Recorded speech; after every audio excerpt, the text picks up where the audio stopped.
Dan's video about shooting down the drone reminded me of something, and it's all to do with space law. And just to let you know, I've actually got a friend who's a proper space lawyer, and she's agreed she will come on this channel, but I'm going to save it for when I've got a few more subscribers. So you're not just like listening to me, listening to somebody interesting who knows what they're talking about. But here's the thing: it was always understood in law, all the way back to the Middle Ages, that if you owned land, you owned effectively like a wedge from the to the centre of the Earth, but then going all the way out into space.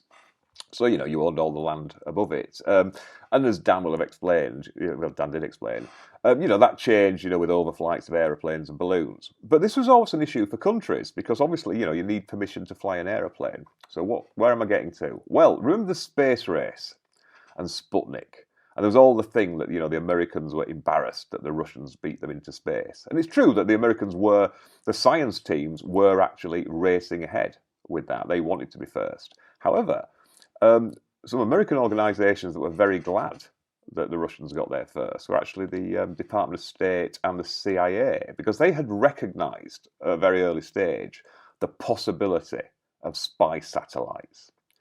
And they thought, well, hang on a minute, people will say, no, that's an illegal overflight, it's a pretext for war, all this sort of thing. But they said, well, however, if the Russians go first and Sputnik went over America and we just don't object and we just keep stum about it, when we launch ours, and then if it flies over Russia and they say, hey, what's going on here, that's an illegal overflight, say, no, that doesn't count, which, you obviously agreed to because you did it first and, we didn't object. So, yeah, so there you go.